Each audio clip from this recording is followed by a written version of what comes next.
ვისაუბრეთ, მაგრამ აუცილებელია რომ ახლა ტასო გეგია შემოგვიერთდეს. იმიტომ რომ რაღაცნაირად ეს ბოლო დღეებია ცოტა ისე ყველა აღელვებულები და ტასო ჩვენ შინაგან ბავშვს აღვიძებს. გამარჯობა ტასო კიდევ ერთხელ. დღეს ვსაუბრობთ ემოციურ ინტელექტზე, ხო ძალიან მნიშვნელოვანი ამბავია. სხვა შორის მიმდინარე მოვლენების პარალელურადაც ამაზე საუბარი კარგია. რას ნიშნავს საერთოდ ემოციური ინტელექტი? მოდი აქედან დავიწყოთ. კი ბატონო. ემოციური ინტელექტი ეს არის ადამიანის ინტელექტი და უნარი, რომ აღიქვას როგორც საკუთარი, ისე სხვა ადამიანის მდგომარეობა, შინაგანი, ემოციური და ასე შემდეგ.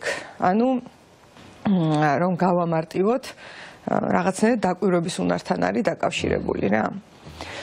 ეხლა საკითხი რაშია, რომ ბავშვობაში თუ დააკვირდებით, ბავშვები ძალიან დაკვირვებული და ცნობის მოყვარე ხალხია. კი, ყველაფერზე კითხობს ამენ. ანუ მათი ინტელექტი მაღალია. ყველაფერზე კითხობს ამენ, როგორ თქვიცი ცოტა რომ მოგბეზრდა. არა. აქ გამოჩნდა კეთას ემოციური ინტელექტი მე არა, შენი მცდელობა გამოჩნდა, რომ წაგეკითხა კეთას იდეა. მაგრამ ერთ წაიკითხე დაბალი ემოციური ინტელექტი. ხო და მოკლედ ბავშვობაში ადვილია ეგ ამბავი და ყველა ბავშვს აქვს ძალიან მაღალი და მე არის ხოლმე ესე რომ რა ყველაფერი იცის ამ ბავშვმა და ამას ვერაფერს გამოაპარებ და ესეთი სიტუაციები რა. თუმცა ეხლა რაღაცებს ვიტყვი, რაც ვიცი რომ ანუ თითქოს აზრი არ აქვს თქმას, მაგრამ მე მაინც ყოველთვის წამს ხოლმე რომ თქმას აქვს აზრი და ამიტომ ვიტყვი. რაღაცნაირად ისეთი სისტემები გვაქვს მოწყობილი, აი ოჯახს რო თავი გაანებო რა, აი სკოლა რო ავიღოთ. გუშინ ვფიქრობდი ამაზე. რომ პირდაპირ აი მიმართულია იქითკენ, რომ ეს ემოციური ინტელექტი რაც შეიძლება მინუსებში ჩავიდეს. აი ნახე რა ხდება. ადამიანი გაზომილია მეცნიერულად, რომ არის ყველაზე კონტაქტური არსება, რაც არსებობს დედამიწაზე. სხვა ცხოველებშიც მეტნაკლებად ეხლა ყველა კონტაქტურია რაღაც დოზით, მაგრამ ადამიანი თუ მას ესე შევხედოთ როგორც ერთ-ერთ სახეობას ვთქვათ, მის ეს თვისება არის, რომ აი ყველაზე რელაციური სხვა ადამიანებთან კავშირში მყოფი ასეთი ტიპია, განსაკუთრებით ბავშვობაში. ბავშვობაში მთლად ეს როგორ გითხრა, ეს ასოცილოდ მნიშვნელოვანია, ესე ვითარდება რა. ეს ტიპია. ეხლა წარმოიდგინეთ, რომ ეს ტიპი, რომელიც დაიბადა, აი ესე საოცრად კონტაქტურია და სხვაებიც ესე არიან, ყოველ დღეს სკოლაში 1 საათი ზის გაკვეთილზე სხვა თავისნაირ ტიპებთან ერთად უნდა ლაპარაკი, უნდა თამაში, უნდა კომუნიკაცია, უნდა არ ვიცი, ამათთან ერთად რაღაცის და გაკეთება ხო? ანუ ინსტინქტურად. ყველანი ესე არიან რა, 90%, იშვიათი გამონაკლისის გარდა. და ამის ნაცვლად დავალება არის, რომ კონცენტრირდი საშინაო დავალება, კლასი, მასწავლებელი დააფა, წაიკითხე იანგარიშე. ანუ თავიდანვე გაურებას აკეთებს ფსიქიკა, იმიტომ რომ ინსტინქტი და ემოციური სურვილი არის, რომ თამაშობა განვითარდე. ხო? მაგრამ დავალება გარედან არის, რომ ისწავლე. და თუ კი რაღაცა ინტერესი მაინც იყო ამ სწავლის მიმართ დარჩენილი რა, ანუ რაღაც ასაკამდე მაინც, აი 12 კლასი უკვე ეს სავარჯიშო რომ მიმდინარეობს, ასე ვთქვათ, საშინელი შედეგი დგება. ეხლა ამას უტოპიურად იმიტომ ვლაპარაკობ, რომ ვიცი, რომ რამდენი ხანია სკოლა არსებობს და არ შეცვლილა. აი არც ვიცი რამდენი ხანია, ხო? და ანუ ძალიან ოპტიმისტი ტიპი ვარ, მაგრამ ცოტა ვფიქრობ, აი როგორ შეიძლება რომ სკოლა შეიცვალოს. იცი არის სხვათა შორის რაღაცნაირად მიდგომები არის შეცვლილი, აი დაწყებით კლასებში, იმიტომ რომ მე ჩემი გამოცდილებით ვამბობ, რომ არ იყო ბავშვების მიმართ, რომ აი მაინდა-მაინც ეხლა დაფაზე უნდა წაიკითხო, ანუ უფრო თამაშით და აი რაც ბავშვს მოთხოვნილება აქვს, რომ გაერთოს, იქ ვიღაცა კლასელთან ისაუბროს, აი მოარგეს თითქოს პირველი რამდენიმე წელი ხა მე-4 კლასშია ჩემშული და მორგებულია ამ ყველაფერზე სწავლის მეთოდები. და მგონია რომ დიდი დასვენება. კი, არის დიდი. ანუ მე ვსაუბრობ ხეს ძალიან ტრავმირებული ხარ მე მგონი ჩემს დავით სკოლით. და არის დიდი დასვენება აქვს. იცი, მე ვსაუბრობ კერძო სკოლაზე და ეს ხო, ნუ ეს სხვა ლუქსი არის, მიხდი, მაგრამ ზოგადი სისტემა არის. არა, ხო, ზოგადი კი მესმის, უბრალოდ ვამბობ, რომ აი რაღაცნაირად ცოტა შეცვლილი არის აი კერძოებს თუ მივადგებით. ხო, შენ როგორც ვატყობ, ხო, შენი დაკვირვების ობიექტი არის სკოლა ვთქვათ. რო გიფიქრე, აი რას შეცვლიდი სკოლაში? მიდგომებში. აი სტრუქტურულად. მე ახლა მაგაში ისეთი რაღაცები უნდა ვთქვა, რომ არაპოპულარული. მაგრამ ესე ვიტყოდი, რომ აი ნახე, მე მიფიქრია ხოლმე, აი რომ ვაკვირდები მე თვითონ, რომ ადამიანში ერთ-ერთი მთავარი აი ძაღლის თავი სად არის რა დამარხული.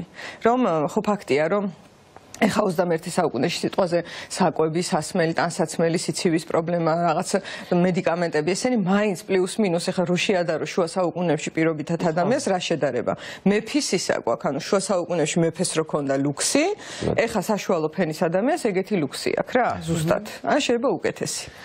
ხო და აი რა ხდება, რომ აი თქვა გინდა დეპრესია, გინდა შფოთვა, უძილობა, ნუ რაღაც ეპიდემიასავით არის. ეხა შეიძლება ცოტა ის მომენტია, რომ ჩემი სფეროა და მე სუეგეთები მესმის რახან ფსიქოლოგი ვარ თქვათ, მაგრამ მე მგონი რომ არ არის ეგრე, იმიტომ რომ სტატისტიკებს უყურებ რა. აწეულია ეს ყველაფერი. ხო და აი ძაღლის თავი რა შეიძლება დამარხული თქო ვფიქრობ. ხო და არის ესეთი ნეირომეცნიერული წიგნი სამწუხაროდ მე ცოტა სახელებთან ისავა რა, ეხლა იმპროვიზაციულად გამახსენდა და თუ გამახსენდება უცებ მე ვიტყვი. ხო, იტალიელი ავტორი ყავს. კარგი, მოკლედ მაგ წიგნში აი მკითხულობდი და წავიკითხე დასაწყისშივე წერია ესეთი რაღაც, რომ აი პატარა ბავშვში ნეირომეცნიერული საწყისები პირდაპირ ვლინდება რა, იმიტომ რომ თარგმნას არ გადის. აი მე ეხა ჩვენ პრიზმა გვიჭირავს და ამ პრიზმაში გადაწყდება უკვე რაღაცები ვისწავლე, რაღაცა ის გამიჩნდა, შეფასება ეს ვარ ის ვარ და ბავშვს ხო ეს ჯერ არა აქვს. იდენტობაც კი ჯერ ის არის ჰაერში რა, ვინ არის, რა არის, ყველაფერი გაურკვეველია და პირდაპირ ნეირონები გველაპარაკებიან. ხო და აი ბავშვების ძალიან დიდ ნაწილს აბსოლუტურ უმრავლესობას, ანუ სტანდარტულ შემთხვევაში ამბობენ ესეთ სიტყვას, რომ მე თვითონ. აი ფაფას ატენი შენ სიტყვაზე იმით კოვზით და ეს მე თვითონ და ბრაზდება რა. და ძალიან მნიშვნელოვანი მესიჯია ეს მე თვითონ. და ეხლა ნახე რა ხდება. სივრცე, სადაც ბავშვი თვითონ რაიმე გადაწყვეტილებას მიიღებს, თითქმის არ არის. იზღუდება საბოლოოდ. ძალიან დიდხანს რა და მერეც და მერე ნახე რა ჩვევა მოდის ძალიან ხშირად აი ფსიქოთერაპიაზე ადამიანი მოდის და მე მეკითხება რომ მივცე რჩევა. ხო და ეს თვითონ აი ეს მდგომარეობა რომ ესე მოდის რომ ერჩევა მივცე ეს არის პრობლემა. აი ეს ყველაფერი უქმნის თუ არა საფრთხეს ემოციური ინტელექტის დაქვეითებას. აი ზუსტად მან ვიდეო ეხლა ნახე როგორი სიტუაცია გვაქვს თითქოს ცხოვრებას ამარტივებს ეს ისრები ხო აი მარჯვნივ წადი ესე გადადი წითელი შუქი მწვანე შუქი რაღაცა ეს უნდა გააკეთო ის უნდა გააკეთო ჩანთა ესე უნდა ჩაალაგო ეს ისე უნდა ხო და გარედან იმდენი მიმართულების მიცემა მიდის დირექციები რა ესე ისე და მთელი დღე გადის მაგაში რა ანუ სივრცე რომ ეს თვითონ იყოს აღარ არის დატოვებული ეხლა ზემზრუნველი მშობლების საკითხიც უნდა ვახსენო აქ რა ეს ზემზრუნველი მშობელი ამბობს რომ შენ გცივა ჩაიცვი ხო ან სიტყვაზე თუ საშუალება აქვს ფინანსური დილიდან საღამომდე ღამემდე მიდის რომ ჯერ სკოლაშია მე კერძო გაკვეთილი მე ბალეტი მე ეს და ქართულ მშობლებში ეს განსაკუთრებით სიმპტომატურია ხო ძალიან ბევრია და ეს არ სრულდება რაღაც ასაკში ეს არის განუსაზღვრელი ვადით. ხო, როდესაც შვილზე, აი შეიძლება 40 წლის შვილზე თქვას, რომ ბავშვია. აი ჩემი ბავშვი ახლა მივიყვანე ექიმთან. შეიძლება ესეთ რაღაც გაიგო. და ექიმთან რომელიც თვითონ ლაპარაკობს. ხო, არის ესეთი შემთხვევები. ხო, ბავშვს ეს ტკივა, ის ტკივა და ეს მოდი ახლა იმაზე ვისაუბროთ მე დროში რომ არ გავიჭედეთ როგორ ხდება ემოციური ინტელექტის ამაღლება. რომ არის ეს პრობლემა, ხო? კი, რა თქმა უნდა. ხო და ანუ კიდე ხაზი რომ გაუსვა, მთავარი პრობლემა რა არის, რომ გარედან ძალიან ბევრ მიმართულებებს აძლევენ ბავშვს, ასე ვთქვათ, რაღაცა იმაში სვავენ ფორმაში და მთელი მისი დილიდან ღამემდე არის ესე გარედან ეთით სპეციალურად ვაკეთებ რა ესე უნდა გაკეთდეს ამაზე დადის და სკოლაშიც ნახე აქ ბიოლოგიის კაბინეტში შედი ესე დაჯექი ესე უპასუხე ესე წაიკითხე 5-ოსანი ხარ 3-ოსანი ხარ 10-ოსანი ხარ რაღაცეები რა და დაიმახსოვრა ეხლა ამა და მიეჩვია ფსიქიკა ნახე რომ გარეთ არის დაყრდნობილი რა გავაკეთო დილას რო გაიღვიძებს და აბა რა გავაკეთო გარეთ ეძებს პასუხს და ეს მე თვითონ დაიძრგუნა ეს არის პირველი რაც ემოციური ინტელექტს თქვათ დაწევს დაბლა რა ერთ-ერთი თავარი საკითხი მე რასაც დავკვირვები ვარ ეს არ არის ეს რომ დავგუგლე ან რაღაცა ვიკვლიე აი ჩემი დაკვირვება არის პირადი რომ ძალიან ბევრი მიმართულების მიცემა მიდის და აი როგორ გითხრა დახშობის სტოლფასია ეს ემოციურად ეხლა ემოციური ინტელექტის მომენტი ანუ რა ხდება? ეს ადამიანი, რომელიც ესეთ გარემოში იყო, რომ ჯერ რაც აინტერესებდა, იმას ვერ აქცევს ყურადღებას სკოლაში და რაღაც მათემატიკა უნდა იმეცადინოს, როცა სხვა რაღაც უნდა გაიხლიჩა უკვე. ყურადღება. ახლა მიეჩვია, რომ მე თვითონ სნაცვლად კოვზით ესე აჭმევენ, ცოტა ხანში დაუთრგუნავენ მაგას, ანუ თუ არ დააცადეს ეს თვითონ ჭამა, ხო? და всё, ასე გაკეთდა. გამზადებულია გარედან ვიღაცები რაღაცებს მოქმედებენ, რაღაცები ხდება. ეს პასიურ მდგომარეობაში უცდის რა მოხდება, ხო? მაგრამ მისი დაკვირვების უნარი აი ამის გამო, რომ ყველაფერს გარემოწყვეტს და ყველაფერი გარემოშია, დაითრგუნა, რა შეჭირდება რომ დააკვირდეს. არც არაფერში არ ჭირდება და ვინაიდან ეს დაითრგუნა, ეხლა მოვიდა ცხოვრებაში რაღაც ეტაპი, რომ გადაწყვეტილებები უნდა მიიღოს მაინც. ვერ გაექცევი ამას, ხო? ხო და აი გადაწყვეტილება რომ მივიღო პირობითად რომ შევადარო, ხო, თქვა კოკა-კოლა მინდა. ხო და ავიღე კოკა-კოლა. ნახე, ამისათვის მე რაღაცა ისინი ჩავატარე დაკვირვებები, სად დგას. ნახე ხელი, ძიმეა თუ მსუბუქია. აი ეს მაგალითად თუ მგონია რომ შიგ რაღაცა ასხია, შეიძლება აი ესე ავიტაცო, რამდენს მოგსულია ეგ, ხო? ხო და დაკვირვების უნარი თუ არა მაქვს და მოდუნებული ვარ, სწორ გათვლას ვერ ვაკეთებ ეს რა არის და მე რა მინდა. და მოკლედ ბევრი ვარ გავაგრძელო, ერთ დღესაც დგება ჩიხის განცდა. რომ აი წვალობ, რამდენს გამოგვიცდია, ესე წვალობ, ყველაფერს ვაკეთებ, ცდილობ და არ გამოდის. კედელი და აი ამ დროს შეიძლება დაფიქრდეს ადამიანი რა ხდება და მივიდეს კვლევამდე. რომ თავის ემოციურ ინტელექტს დააკვირდეს. აი ესეთ სამწუხაროდ ესეთ გზას გავდივარ. აღმოაჩინა რომ ძალიან დათრგუნულია, მე რა ხდება ხოლმე. ხო, მე ვთქვათ და ალბათ ძალიან რთულია ხო ბავშვი ახლა მშობელი მიხვდეს რომ ბავშვის ემოციური ინტელექტი არის დაბალი ხო ეხლა როგორ შეიძლება ანუ შეიძლება მიხვდე რა თქმა უნდა როგორ ეურთიერთება ბავშვებს სხვა ბავშვებს და ასე შემდეგ იგივე მასწავლებელს შეიძლება ოჯახის წევრებს და ასე დროს რა უნდა გააკეთოს თუ აღმოაჩენს რომ ამ ხრი პრობლემაა მშობელმა დღეს ძალიან ხშირია ეგ ამბავი სხვათა შორის იმიტომ რომ ამ სკოლის და იმ გარემოს კლასიკას მე რაც აღწერე დაემატა გაჯეტები და როგორ გითხრა, ვერ ვიტყვი რომ ეს აბსოლუტურად არ არის კონტაქტის ფორმა, როგორ არ არის, ანუ მიწერ-მოწერები და ეს რაც აქვთ რა ვირტუალური კონტაქტი. მაგრამ ძალიან დიდი ნაწილი ურევია ვირტუალური, ანუ დაკვირვება არის მოხსნილი ზუსტად, აი საინტერესო ფენომენია ეს რა.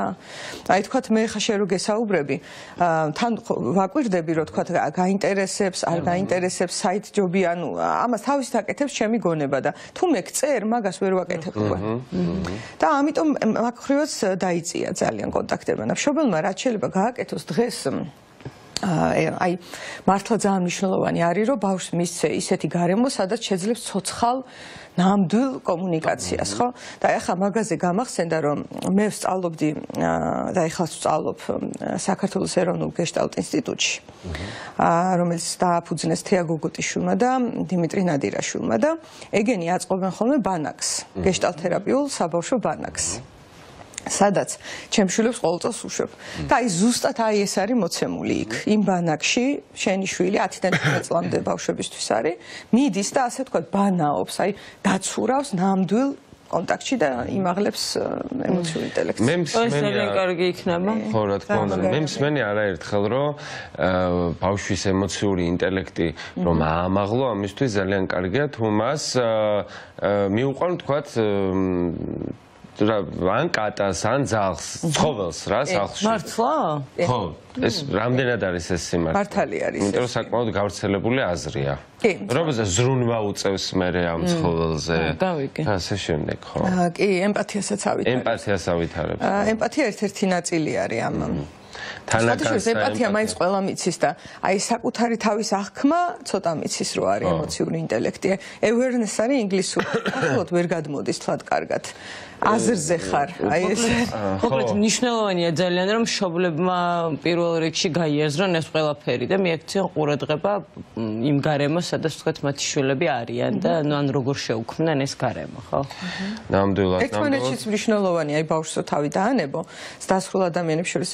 მე მაქვს ხოლმე კვირაში ერთხელ შეკრებები, ღია საუბრები ქვია. ყოველ პარასკევს 8 ნახევარზე აბაშიძის 80-ში და მან რო ვიკრიბები ხოლმე სხვადასხვა შემეცნებით ფსიქოლოგიური ფსიქოლოგიურ ექსპერიმენტებს ვაკეთებ რა. ეს არ არის ფსიქოთერაპია, უბრალოდ შემეცნებითია. და ესეთი ექსპერიმენტი მაქვს, რომ ორ უცხო ადამიანს დავსვავ ხოლმე გოგოს და ბიჭს. და როგორ გითხრა, ჯგუფი გარშემო ვსხედვათ და ესენი ერთმანეთთან შედიან კონტაქტში რა, ელაპარაკებიან. ესე იგი, აღქმა იქით რა ხდება? და ანუ გოგოს აღქმა თქვათ რომ ბიჭის თავს რა ხდება და პირიქით იქიდანაც აქეთ და ასევე საკუთარი თავის აღქმა საერთოდ არ არის ხოლმე თითქმის ხო, ну, ესე იგი, იმ ხელა პრობლემაა ბავშვობიდან დაწყებული, რომ მე გვჭირდება ადამიანებს, რომ რაღაცნაირად ვიმუშაოთ ამის ამაღლებაზე. ნამდვილად ასეა. ძალიან დიდი მადლობა ტასოს საინტერესო რუბრიკისთვის.